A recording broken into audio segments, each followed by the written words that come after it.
What's your favorite beer? Number one is free. What's your second favorite beer? Cold. And your third favorite beer is your favorite. It's said that if you stop being curious, you stop growing. I'm David Wiley. This is Dave Wants to Know. Craft beer. $29 billion industry. It accounts for about 25% of all beer sales in the U.S. So I got thinking, you know what? I know a guy. And this guy is the head brewer at Dos Desperados Brewery in San Marcos near Legoland, Ryan Talbert. Ryan, old buddy, how you doing? Dave, good to talk to you, man. It's been a minute. It has been a while. Okay, so before we get into all the gory details of how, our past and all that, what is the head brewer's job? Oh man, at a brewery? I mean, so our production's not, I would say there's scales to it. If you're the head brewer at Anheuser-Busch, that's different than being the head brewer where I am. We're a mom and pop shop. We're a neighborhood tap room. I would describe us as. It's a one-man show in the back of the house. I run the whole thing. So I brew. I do all of the cellar work, and the cellar work is like, there's brew day where you make, you mash the malt, you make the wort, you what the yeast eats to turn into beer. That's like one, they say for every hour of brewing, there's maybe an hour and a half or 2 hours of cellar work. I see it through fermentation and then all the way through packaging, kegging and canning. We do canning. Wow. What is cellar work? Oh, just washing fermenters, cleaning the tanks. Just not the brew day is the specific where you're mixing the grain and you're adding the hops and stuff. But there's so much more to it. That's what everybody thinks about is like you're in there. That's the sexy part. Adding the hops is the fun stuff. No. Washing, dumping yeast and cleaning a fermenter. That's what God put me on this earth to clean stainless steel. That's what I do. Like that's so when you ask the original question of what does a brewer do? Clean stuff. I know a joke amongst the industry is we're janitors, I'm just a janitor, or like I said, I clean stainless steel for a living. That's pretty much it. So that's 89% of the job. It's not as sexy as it might sound. No, unfortunately not. It's fun, but it's rewarding. I mean, we have a great tap room where we are. We have a great group of regulars. We're a neighborhood tap room. We're really entrenched in our community.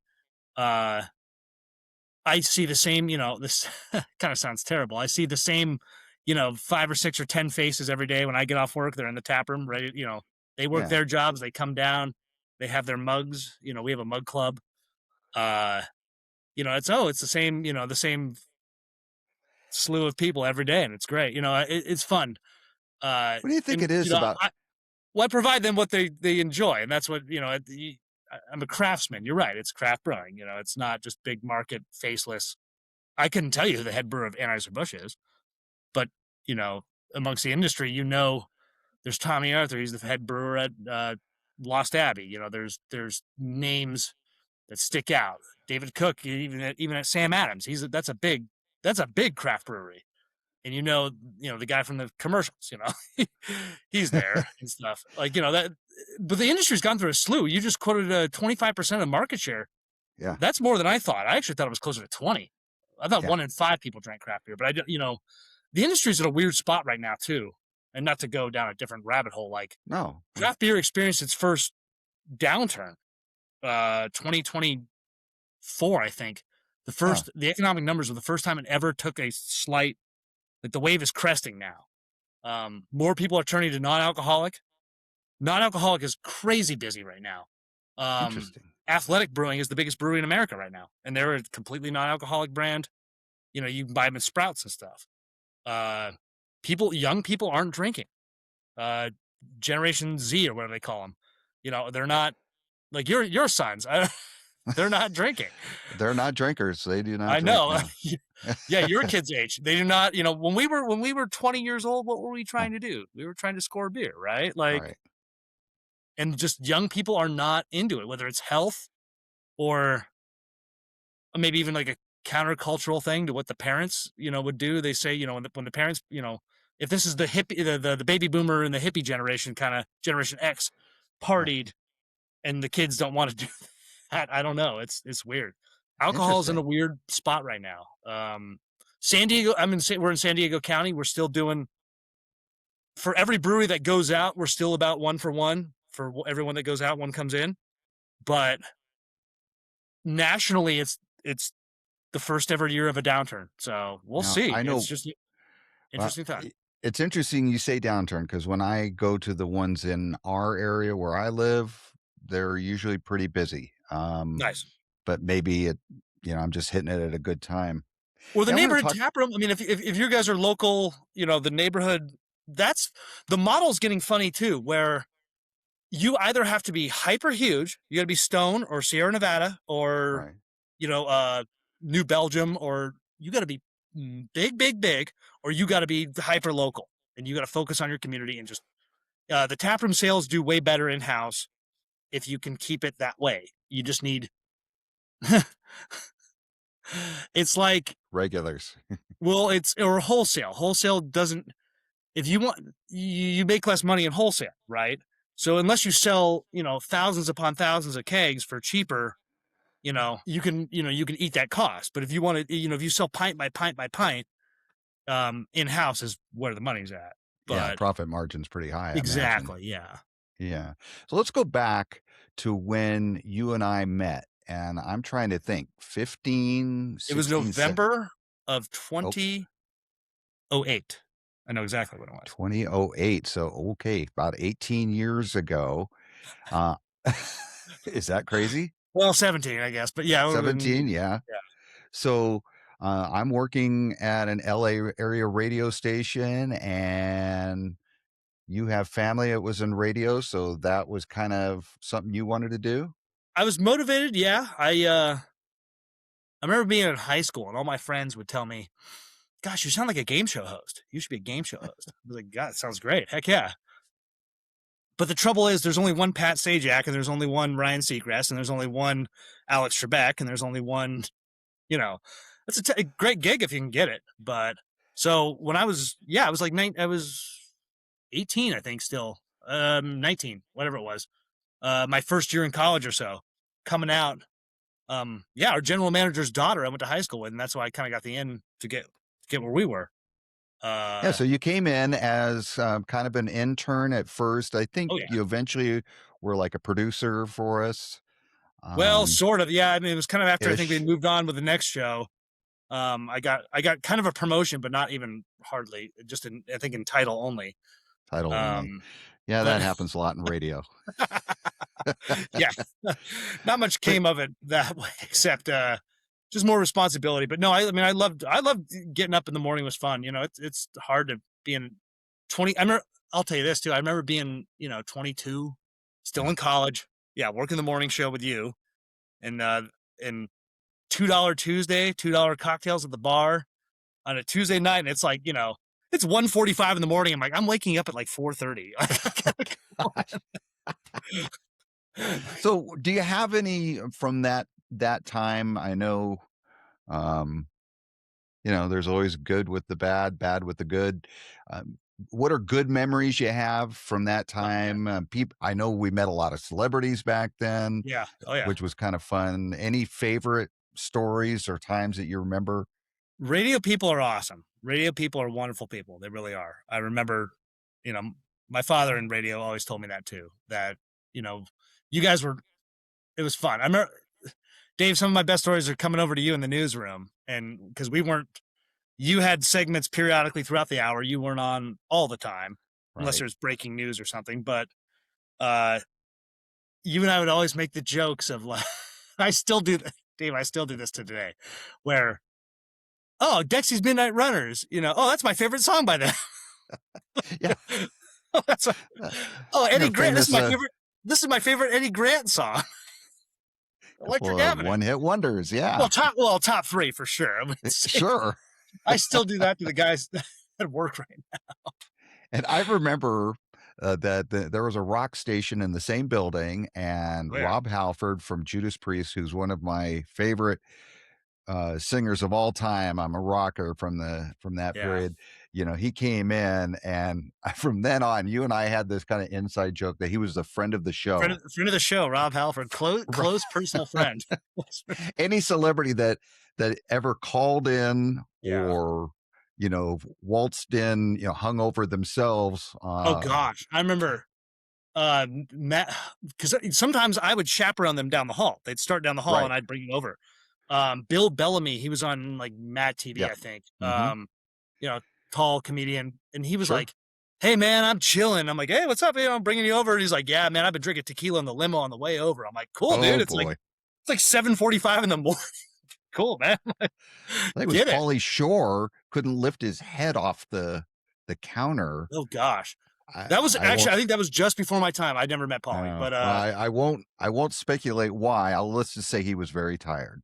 oh man, Very tired. oh yeah, But you going all mentioned night. your dad. Now, for people who listen to, especially talk radio, uh, in the Los Angeles area, would know your dad. Tell us about your dad.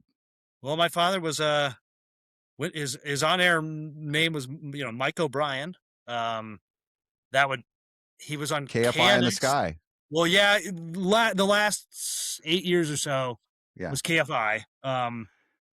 He was KNX 1070 actually for longer, even longer than that. Interesting. KNX didn't let him have as much. They did traffic and weather on the fives. They were very, they had a Yeah. very strict schedule where they were really on it that way. And he was on KNX for like 25 years, 24 years, Right. something like that. And then he was on a contract, so when they released him, KFI picked him up right away. My father, Mike O'Brien, and then Will Kohlschreiber, who still still does stuff right now for KFI. They got snatched up, and they're over on KFI now from KNX. And KFI is a little more loose with it. They let Right. Dad always really enjoyed that his boss would tell him like, "Hey, let it go. Like you can say homeless in Canada. You don't have to say, you can say homeless fire. You can say, you can be a little more blue with it. I will rein you in if you are a little too off the collar." And it gave him a lot more freedom and flexibility to not be so, tight under the collar. And he really enjoyed that. My father, I would put it up against anyone, was the best airborne traffic reporter in the history of time. I mean, which is kind of a weird niche position, but and he had the one-liners. If you know the LA area and the freeway off ramps, Mm-hmm. And Kelly coming up on Kelly, your soggy cornflakes at Kellogg Interchange, and there you would take Moses to part this Red Sea of bondage, the red brake lights, and Nice. he had so many one-liners and zingers that way. And he was. Yeah, I remember when you first came to the radio station, we first met you, and you were like, I need an on-air name. I need an on-air name. And you were talking about going by Ryan O'Brien. Yeah. And everybody was like, I don't know. A little too sing-songy, yeah. Too sing-songy. And so one of our guys ended up giving you a nickname of Chili. Yeah, I know. Yeah, that was Brian Casey. Yeah. Yeah. I like out of nowhere. Just he goes, yeah, no, we're not going to call you Ryan. We're going to call you Chili. Well, then his name was Brian. It was too close. Yeah, and so you didn't want Ryan and Brian and Brian. And was it the food or being cold? No, it was the first. I think of it like chili pepper personally, but the first ever, something hot and snappy. That was like that's why all in the industry have. I think you use your Christian name, but many people don't, right? Like, most don't. Yeah. Yeah. Brian Casey, he's like, Benji, Chili, something within the first day he came up with it. So that's funny. And also when you bring me on, because you've only ever referred to me, for you to call me by my Christian name, Ryan, that seems weird to me. That doesn't sound right. Yeah, I still call you Chili outside of this interview to this day. But so back to your dad. Your dad is, if there's a legend in the traffic world, he's on the Mount Rushmore. Okay, absolutely. But unfortunately we lost him not too long ago. He had just retired. No, and it well, was pretty KFI got rid of the airborne. They okay. cut air. Well, Remember he that's what called. they call retirement in radio, because that's Forced what it. they did to me too. I wasn't airborne, but they said, "Yeah, We're not doing we're news anymore. Sorry. right." They get So their they news from got their rid of phone. airborne. So he Yeah. basically Remember at the that day he point called me was retired. it was December 2nd, so it was a little over a year ago. Like That 13 he months ago. passed. He called me and cried and was like, "They let me go today." And I thought it was about his health. His health Uh, was declining, and I thought it was something worse. He's like, "Oh, you lost your job. Shoot." But yeah, we lost dad in August. and he's still a young guy. And I don't want to get into 60, you his. just before his 64th birthday. Yeah. Wow, yeah. I know he had some health issues, and we wish you and your family still all the best and Appreciate that, condolences man. on Thank that. you. He was a great guy, a Rams fan. Oh yeah. I've seen you That's why guys at the Rams. Dodgers won the World Series and the Rams are winning the Super Bowl. Okay, mark it. That's what the All Kings right, probably won't win the cup, but the Rams are winning the Super Bowl. but for you, let's come back to the radio station. So you and I kind of became friends, and I don't know if people notice, there's a little bit of an age difference between us, but for whatever reason, we hit it off. And you lived somewhat close to the radio station. I did not. In town. Um, Yeah. yeah, and at that time, I remember you saying, I'm home brewing." So out of curiosity, I went to your house one day, and I'm like, no, this isn't a guy with like a little kettle on the stove. You had a full blown operation going on. And I was like, wow. And then you came to me one day and said, I'm thinking maybe I have an opportunity to maybe learn, like professional beer making. I don't know if that's what you call it, brewing. Brewing, yeah, yeah. Yeah. My family in Michigan owned a big production brewery, so I had a fantastic opportunity to go there to get on the job training, basically. A lot of guys, say they started home brewing, and I mean, and a lot of I guess I would say this: a lot of industry types kind of roll their eyes at well, I'm a home brewer. It's like, oh, great, cool, you know. I mean, yeah, you could fix your own car, but there's guys that like build them and stuff, or like it's I don't know if that's apples to oranges either, but like you homebrew scale of production, it's beverage production. It's not just, I made this batch, it's 5 gallons. I mean, if you didn't do it right, what does it Is that cost the you? main difference? I would say scale, scale, economy of scale. And yeah, if you screw up 5 gallons, it costs you $80 maybe, or Right. $100. It's not thousands of dollars, and the ramifications are not there. And the other thing too with homebrewing, and this is something like from a professional mindset, is the replicability, taking notes, repeating it. Oh, this worked. Let's, when I first actually, so I've been brewing for like 10 years from my Michigan family and trying to start my own place. And during that time, while I've been waiting, I got hired. I've been at Desperados, as you referenced, for 1 year now, kind of still waiting to get my own thing going. So when I came in, and we're pretty established, we're the oldest brewery in San Marcos now, and we have a great loyal fan base. I'm like, I can't screw this up. I can't come in and start changing things. Number one. Number two, a lot of people in a bar, not only bar accounts, and they rely on it to consistency, and say what you will about Budweiser and Coors and Miller. You can crack a Budweiser in Siberia or in South Africa or St. Louis, Missouri, or China, and it's going to taste the same because that's how it's supposed to be. So as a craft brewer, that's a challenge, is Consistency to is when you big. find a recipe that people like, Yeah. You got to deliver it the same each time. Consistency is huge. Yeah, especially. Okay, so let's get back. You went to Michigan. I believe you and your brother went to Yes. Michigan for a while, and then I kind of lost you after that, and we kept in contact. But Yeah. you ended up coming back, and over a period of time, you and your brother opened, was it 1075?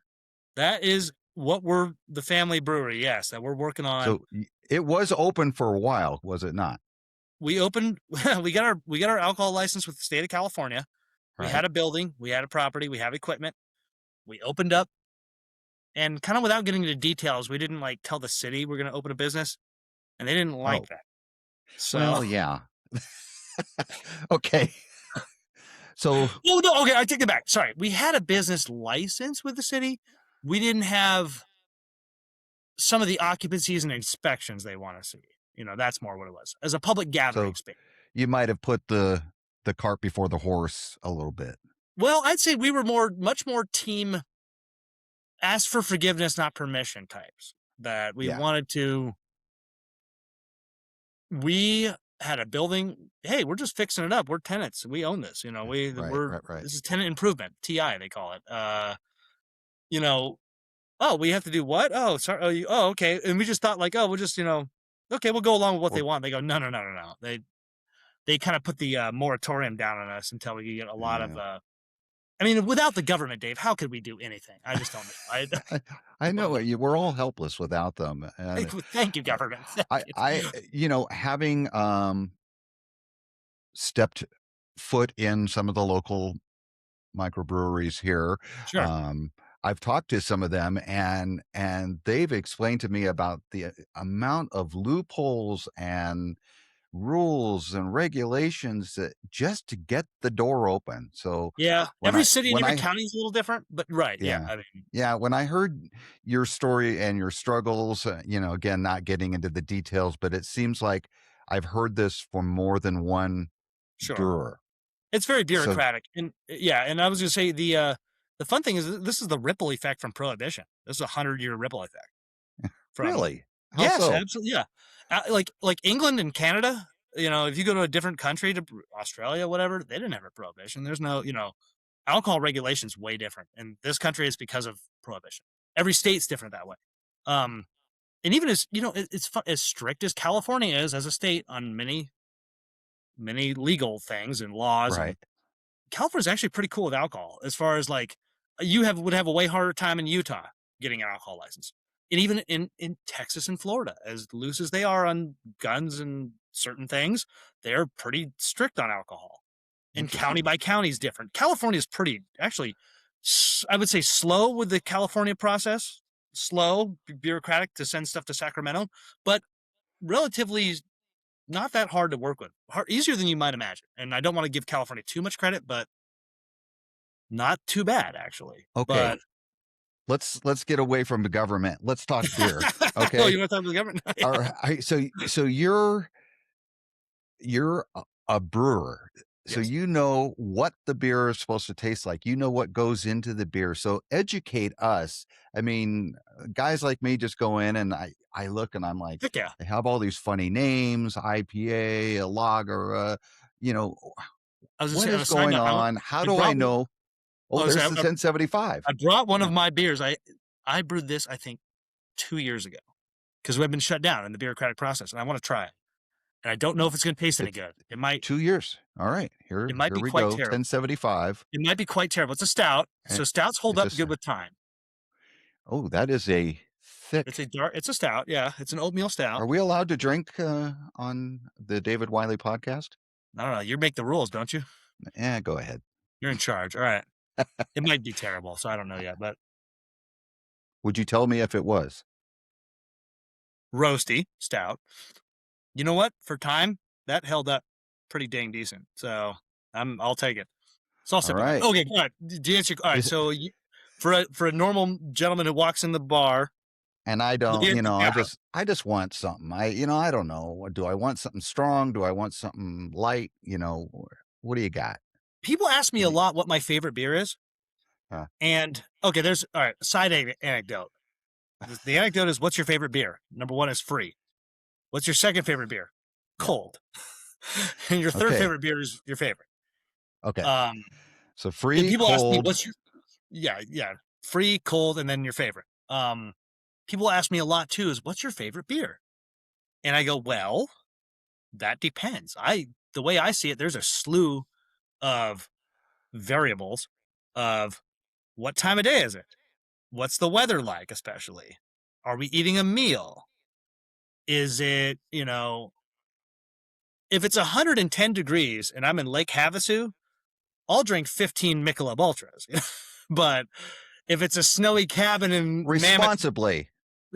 I'm not driving the boat. No, I don't do the boat. Responsibly, Yeah. yes, yeah. No, So I'm just I'm a passenger. I'm not. No, I'm not. Yeah, I'm not driving. Yes, I could drink 11 beers on 100, and even in golfing. You golf. There's a sweet spot. It's kind of like bowling too. There's a sweet spot. You can't have too much. You can have a little bit, but like if you, I mean, on a hot day on the golf course, yeah, I could drink a beer a hole, but you'd be donezo after by the front 9 or whatever. So can you explain to me, let's get back to Yeah. like Sorry. so lager, Yeah. can you explain some of the differences between like So a all lager and beer, a stout? you think of it almost like all beer is either lager or ale. It's like beer, and then there's lager and ale, right? Those are yeast varieties, right? So Saccharomyces cerevisiae is ale, and Saccharomyces pastorianus is lager. They are both. Saccharomyces means sugar fungus, so they eat sugar. Literally, yeast just eats sugar and poops out CO2 and Huh. ethanol. And ethanol is what it's a That's what ethanol is makes you actually happy.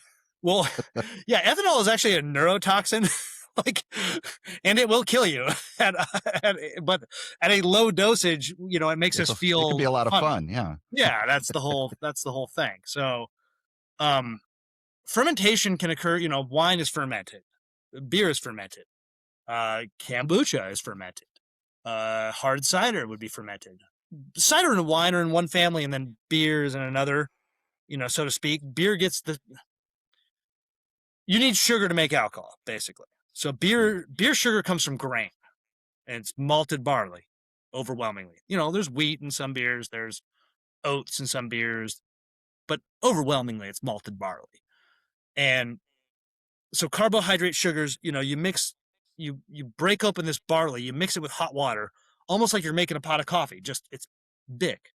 And you're taking carbohydrate long chain sugars with a chainsaw. Essentially, a chainsaw is the hot water, the enzymes, and they start just going. You just start. Yeast wants simple sugar. I mean, you can make how they make booze in prison is with candy, Jolly Ranchers and water, toilet water. How would you know that? You could do it. I mean, it wouldn't. So, I bet it tastes horrendous. Or beer in the Middle Ages, back before Louis Pasteur, the father of microbiology, is beer must have been awful rank for a long time. I can't imagine drinking what people would have drank, 200 years ago or 500 years ago or 1,000 years ago. They you don't debate know if what you beer's, don't know. well, yeah, they debate if beer is older than bread. It's really kind of like it's liquid bread. Did bread come first or did beer come first? They're kind of like kind of one and the same. But yeah, without sanitation processes and the refrigeration and the keeping it cold and stuff, it was probably terrible for a long time. Only in the last 150 years have things been so different.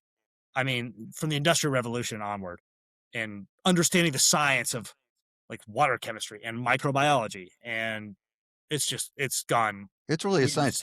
Now, you were telling me though, there's a funny part to it. You guys now you do all the brewing, and that's the sexy part. But yeah, right. but the hops. but the canning and the cleaning. Oh yeah. You were comparing it to like janitorial Lucy. Work. Well, or What? to Lucy. Oh yeah. Well, that's just so that's the production aspect. And earlier you referenced how are home brewers different than production brewers? Well, production. I mean, yeah, you make if you make 5 gallons of beer, even if you take all the time to bottle that, it's like what is it, like 45 bottles, 60 bottles, something like that. They're 12 ounce or 16s. So they're like 40 or like 65. Whoop-de-doo. You did, you did 2 cases. Good work. Like that's, yeah, we're doing thousands of cans. And I'm small. I mean, we do about our canning line, gosh, I think we do a keg's worth in about 10 minutes. We can off a keg. It's just easier for us. You can do it off the big tank, but we do about 5 cases in about 10 minutes, which is like 120 beers. give or take. In 10 minutes, that's quick, but that's not even quick compared to Budweiser and Coors are just flinging beers. Yeah. That stuff just flies. It's insane. They do 1,000 cans a minute. And I'm sure there's lots of love in that room when you guys are doing it. Like I said, we put on the music. It's a party. Oh yeah, canning day is a party. But it's mostly the cleaning and the mold abatement. Mold grows where there's wet and water's everywhere, and not so much not in the beer, but like on the outside surfaces and stuff. It's right. I run a really tight ship. I've seen other people's brew houses and I go, I wouldn't do it that way. I wouldn't, I'm proud of the way I keep things. It's everything is cleaning. Cleaning is godliness for sure in the industry. Absolutely. And that's so. If people are in the San Marcos area or they're bringing the kids, dropping them off at Legoland and want to go have a few, where do we find Dos Desperados and come say hi to you? Our logo is Dos Desperados. We're located at 1241 Linda Vista Street, and that's or Linda Vista Drive, I guess. That's in San Marcos. If you were taking off Highway 78. So 78 runs from Escondido to Oceanside. We'll put the address in the in the lower comments there. Hey, you mentioned music. I'm asking everybody this. What are you listening to right now? What? All right, so I don't know where I picked this up. I started doing this. I mean, I listen to sports talk radio podcasts usually. Generally, so if I'm caught up on that, every day of the week I have a different genre. Because you have to, if you listen to the same thing every time, it's going to drive you nuts. So in the brew house on Monday, it's Metal Monday. So that's Judas Priest Pandora for close personal friend Rob Halford. Rob Halford, friend of the show. Rob Halford. Tuesday I go Yacht Rock usually. Yacht Rock Tuesday. Okay. West Coast Hip Hop Wednesday. So that's like NWA. Hey-o. That's a bit of a wild card for me, even because people will go back like, "What are you listening to?" I'm like, exactly. Yeah, you don't know Eazy-E? Come on, you grew up out there. You're from Covina or Glendora? San Gabriel. It's not quite the not quite Compton. Okay. I go Reggae Thursday for Toots and the My Tall Thursday. I like Reggae Thursday, and then Country Music Friday because that's what feels like it belongs on Friday. Is beer drinking music with Toby Keith radio. I like 90s country a lot. Well, the girls like country music. Well, that's true too. I don't like new stuff though. Like all the girls like Morgan Wallen. I bet he's a fun guy to drink a beer with, but I'm not. I don't like his music. So, well, maybe he'll drop in Dos Desperados and change your mind. I won't hold my breath, but if he does, that'd be cool.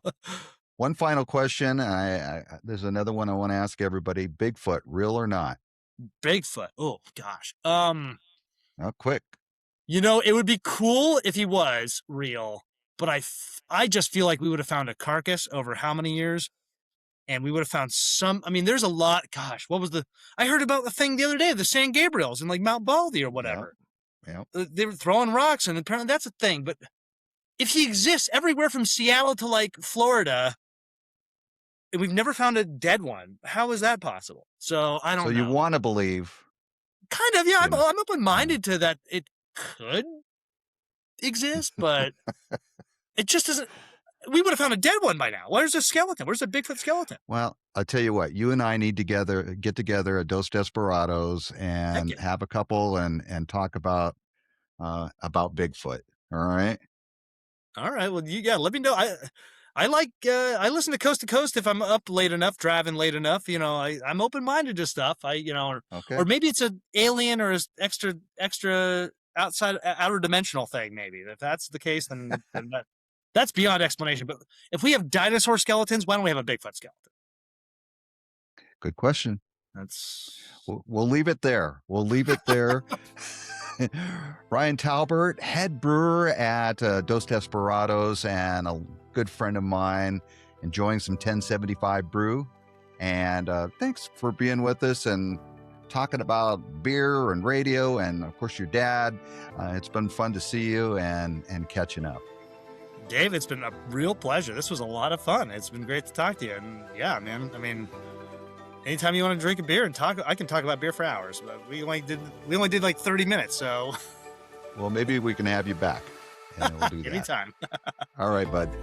You've been listening to Dave Wants to Know, the David Wiley podcast. Special thanks to guest Ryan Talbert, head brewer of Dos Desperados in San Marcos, California. Be sure to rate and subscribe to Dave Wants to Know. We'll see you next time.